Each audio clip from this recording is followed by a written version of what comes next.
72 ఏళ్ల బాలప్ప కేవలం 3 ఎకరాల భూమితో 13 లక్షల రూపాయలు సంపాదించారు. ఇక్కడ విశేషమేమిటంటే 3 ఎకరాల్లోనే 391 టన్నుల చెరుకు పండించారు ఈ రైతు. బాలప్పది కర్ణాటకలోని బెళగావి జిల్లా కల్లోలి గ్రామం.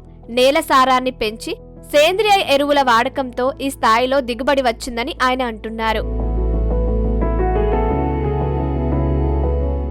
సాధారణంగా చెరుకు దిగుబడి ఎకరాకు 40 నుంచి 50 టన్నుల మధ్య ఉంటుంది. కొంతమంది రైతులు 100 టన్నుల వరకు పండిస్తున్నారు. కానీ బాలప్ప గతేడాది ఎకరానికి 125 టన్నుల చెరుకు పండించి రికార్డు సృష్టించారు. ఈ సీజన్లో 130 టన్నుల వరకు దిగుబడితో తన రికార్డును తానే బద్దలు కొట్టారు. 1 టన్ను చెరకు 3,300 రూపాయల ధర పలకగా 1 ఎకరాకు 4,29,000 రూపాయలు వచ్చాయి.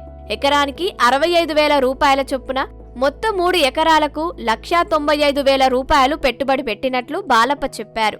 మొత్తం 12,90,000 రూపాయల పెట్టుబడి పోను 10,95,000 రూపాయల లాభం మిగిలిందన్నారు.